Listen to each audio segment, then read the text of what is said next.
Jacob a béni na minita suka. Rive ali yopo mataki na nini? Na mbeto na ngai. Watamblo na nani? Na bila ado mataki na kusa na ngai. Kaku a renforcer susu di babe na ye place wana. Levi na Simeo a rappelé ba osubo yebi su na Sechem. Place bokene obundisa na nani? Obano ba vila ka Dina. Dina. Qui est dit moi la Dina ye wana le mwana nani? Ya Joseph. Aningisi ba susu ke bele bino president passer. Ba Levi. Alors bina ngoke bon la ne o gagner procès mo côté parti boko kende. Bon za bina terrain mo fixe pété place boko kende. Donc a benisa ki ba passer te. Nakama pesa yi bango ezana tina mo côté. Likole a criwalité litera bena bango. Ba yi boko duka justice boko zope ya moté. Boko luka honneur boko zope ya moté. Tanga bien Levi makamimba kando la ki na papa na bango na Simeon. 0. Abengi sikoyo mwana nini nani? Juda. Keba Juda au départ pesa na bénédiction. Mais na ero bana ba eba bana na nyonso te. Bazakina ba mikolo ba Joseph bazakina bana nike. Na tango désordre na le kaka lobina yi bamota pesa mo bénédiction ka loyi pe loko mokote. Mais Juda a anticipa qui? Pour anticiper ele ko ba ko welela. Jacob a welela ki na tango zakana Sechem na Kanana. Pour bénir Juda que yo mtu kozana le lion de Juda. Yo mtu kozala mokonzi na bandeko na yo. Awa siko komi miso kanami akomi koko na kufa. Abengi Juda a récupéré partie na ba bénédiction. Jacob ko sakana na tata oyo tazaki matata. Alors vila Juda boye. Yo kozala ba mokonzi bandeko na bino na yebi. Kasi bana lelo yo kibokonzi na yo contre ba pour bandeko na yo ba ko dominer bango bien sûr.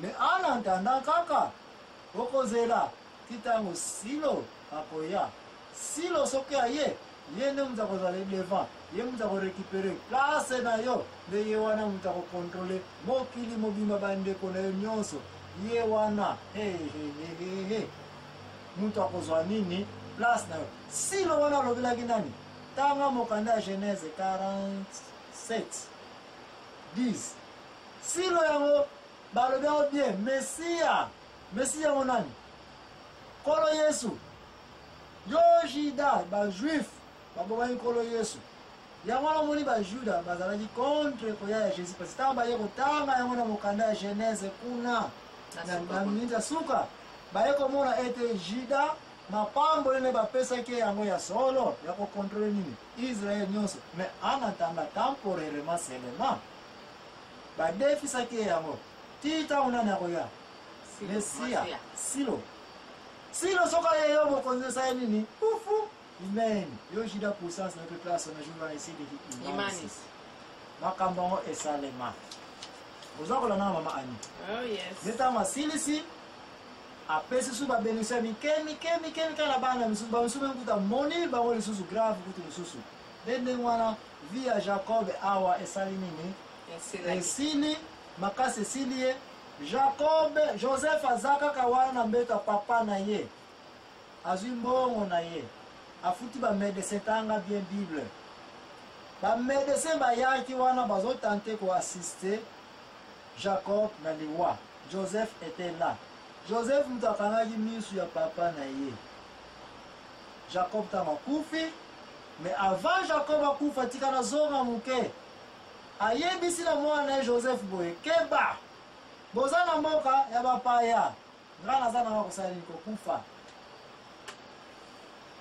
kosala erreur te okunanga awa na Egypto kende okunanga place nini na Hebron na Makpela na vale wana papa na ngai papa na biso mpaka Abraham asaka nini asomba kana mbongo place na bakundela ye Abraham place na bakundela nini Mose Sara place na bakundela nani Rebeka place na bakundela Isaac place na ngai papa na yo Jacob na kundela nani Léa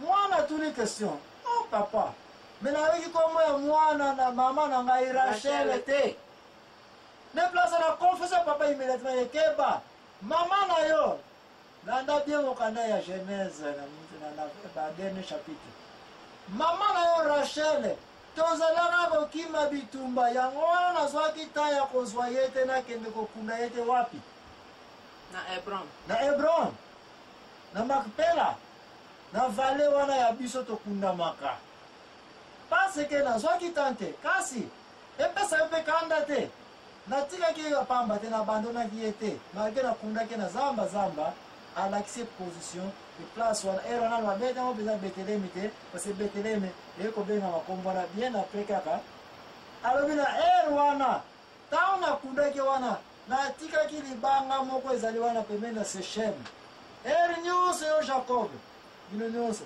bolingo oyo baplace nakundela mama na bino nayebi so sikoyo te nabandonaka ye te tozalaka de passage de place wana Jacob Joseph ayebi avec précision place nini bakundelaka nani mama na ye Rachel nde ere wana ye nani Jacob asali nini akufi de place oyo tokozwa 1 minute mpona kokanisa nzoto to liwa ya papa na biso Israel papa Jacob tozwa 1 minute ya repos. Amen. Hallelujah.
nzoto ya papa Jacob, papa Israel, papa na biso na molimo, tata na biso pe biso ba mindimi. De place où tozali sikoyo ebembe ya Jacob yebisa biso ndenge nini balemaki yango na Egypte na bana Israel.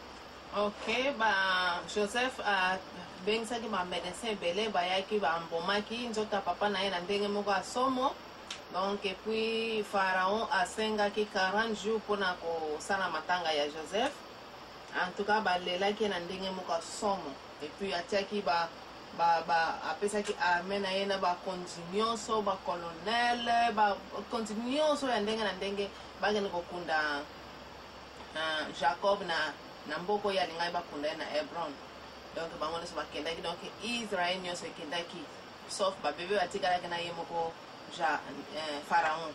Donc tango bakomi kuna nde bakenda kokunda tango bakomi na bamboka wana kutu bamboka wana saza koleka wana bamonika kuluna ebele ezoya boye babangaki balobi bato oyo bazoya kobundisa biso bien bazoya kosala nini ti balobi no bazokendeka kokunda Jacob balobi ok shalom nde bazalaki bongo soki okokontinue nde bongo. Merci mama ani place wana ndenge outi koloba Jacob vi na ye nyonso ezalaki ya 147 ans. Na kati ya vi na ye nyonso toyei komona na 77 ans de place aye kokoma epai ya Laban, place abayalaki mwasi na liboso Leya azalaki na 77 ans. Et puis na 130 ans nde ntango akotaki na nini na Egypte toye na libota na ye. Et puis na age ya 147 ans nde aye kokufa na ye. Donc na vie ya Egypte ye na mwana ya Jacob Joseph kati na Egypte ezalaki 17 ans. Asalaki 17 ans amonaki bagénération ebele ya bana na ye ya bana na ye ya bana kanisa manasa kaka bango nyonso oyo tokoya koloba manasa avant tokanga émission oyo combien de génération bamona. Donc Jacob avivaki 147 ans. Wow. Na liwa na ye bato ebele bayaki ti bandeko na ye baezao nyonso oyo tu balibota na bango nyonso kuna nzela ndenge oyo baza kokende bakonzi ebele ya bamboka na babangaki bakanisaki bato baza koatake biso contre ke me basinyali bango ke non mokonzi akundamika azokende kokundama na eva me moto ango fazala makasi babi non eza yaka Jacob moto akufi Jacob sikofu wa shario parce ke ndenge olobi mama ani mokonzi Pharaon tango ayoka kete Jacob akufi likola mwana Joseph makamasala ba Egyptien balelaki Jacob koleka bango moko bana Israël. Wow.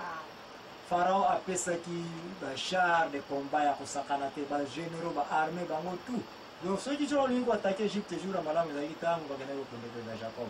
Parce que mokonzi moko atika Joseph Jacob. Mokonzi moko atika na Égypte za kite bango nyonso bakena ki baliko kene kwa système waya nani. Enterrement ya Jacob na Hebron place ya mabele ya Makpela place bango bakundamelaka. De place oyo mama Ani na banza tonto ya sikoyo na retour sikoyo ya bana obauti okunda nani Jacob te Fukoye chele chele, Niko chabem chabem chabem chabem.